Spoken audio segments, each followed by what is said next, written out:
Peggy 16.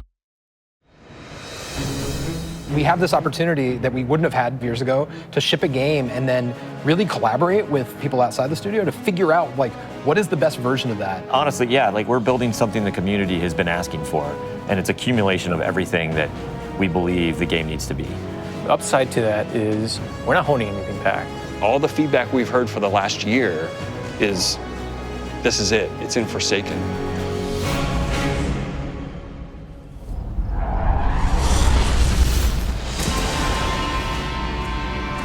We want this release to have a different tone and a different vibe. We sort of just embrace that Western revenge vibe. You're going to a darker place. You're going to take on a different role as a guardian.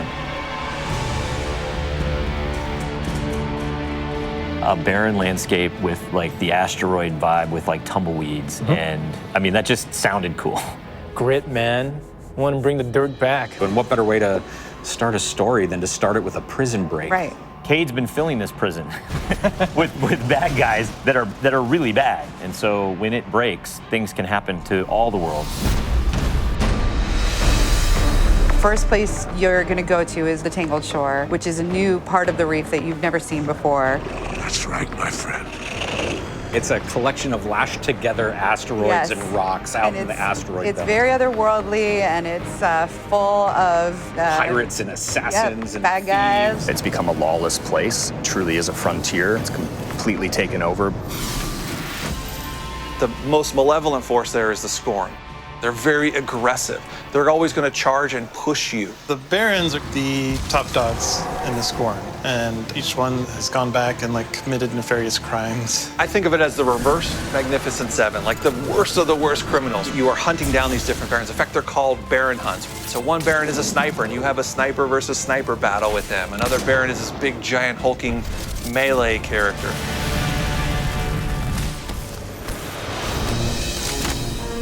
One of the things we're most excited about is the new weapon system. Hey, if you like Destiny 2, great, play that way. But if you like Destiny 1, great, play that way. But if you're crazy, why not 3 shotguns, right? Just for the fun of it. We need to have as many ways as possible, and then we need to have people fighting about it. Like, no, man, you f***ed up, you're taking the wrong weapons, or can I say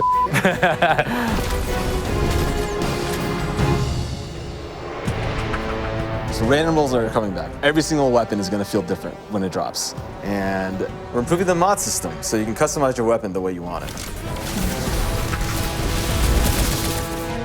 We've got a whole new masterwork style system coming together where you actually are able to kind of move your levels up over time. And so there's investment back on the weapons again.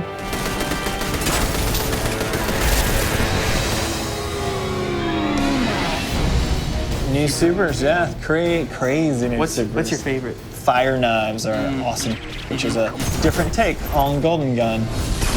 We took a lot of inspiration from Rise of Iron, cast that thing. You got a huge hammer now, and you slam that thing down, and it sends out this fire in front of you that then creates a fire tornado. We gotta take it to the next level, you know? The idea that anyone who plays, however they play, they're gonna have some new way to engage. Yeah. I'm in love with the new Void Warlock. Teleportation that's like super anime, just like We've been having great games with the Arc Warlock. You basically cast this thing, he pulls back. Yeah, and it's gonna break the game, and I think that's amazing, yeah. You know?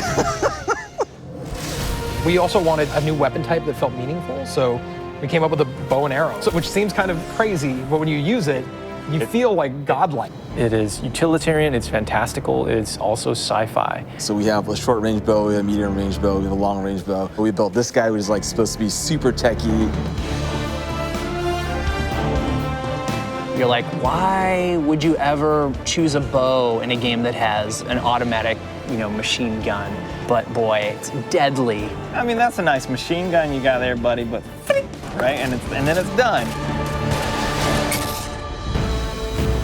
The biggest thing for me going into production on this game was a new way to play, a new thing to do that is new to Destiny. Let's see what we've got.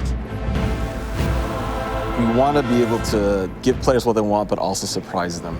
Gambit is a brand new mode. Destiny begs to marry PvE and PvP together. It's like adding bacon to peanut butter and jelly. You start off being able to see the other team that you're going to compete against, so you can taunt each other, you can emote. Each team is in their own separate arena, and they're being assaulted by combatants. They're dropping motes for you to collect, you bank them. When you put them in your bank, you're going to send a blocker over to the other side that locks their bank down. They can't put motes into it until they take out that blocker. Filling up your bank with the motes is how you summon your primeval. You burn it down, that's it, round's over. The interesting part is that we allow one person from your team to go over to the other side and physically invade. I mean, I've seen people that just hate PvP. Like, the first time they invade, and they get multiple kills, they'll come back and they'll be like, suck it! It's awesome. We leave the raid team alone. I mean, if you can't tell, like, we just kind of let them do their own thing. But we have Joe over there. For this next raid, we wanted to get back to the epic adventure where you're going out to slay a big monster again. This raid has more bosses than any raid we've ever had before, and we're really excited to get players in there. The raid is actually about more than just the raid. It's about the dreaming city, the place that the raid exists. And it's an in-game destination that we've never done before. It's the awoken homeland. I could talk about the dreaming city for hours. It's like if the Vault of Glass and Dreadnought had a baby. If they were like twins. Or yeah, that's actually more accurate. Yeah, they're like twins. It's Yeah, like yeah, you yeah. had twins, and then you took those twins and you put them on the doorstep of Peter Jackson, raised them as his own, and then that's the dreaming city. It is magical and weird and mysterious. It's designed to be a destination that has puzzles that you need to solve.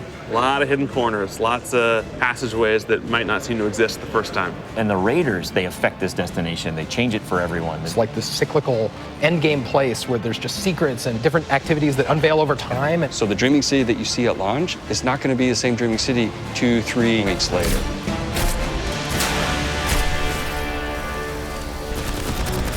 So with every design decision we've made for the Forsaken, like the first thing we ask is, how will the community react to this? Players want their investment in Destiny to matter, and they want to be able to see that reflected in the content. We knew we wanted to do something for the collectors in our game, so we built a feature called the Collections. It's a way for you to track all the items that you can go out and acquire. There's so much gear in our game. There are 2,000 items you can get. Go get them.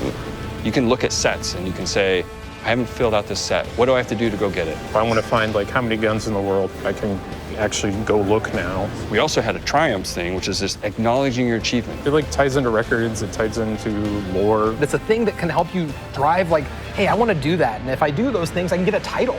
Like I can have a title floating over my name that says that I'm a god or whatever. Not me, but like you.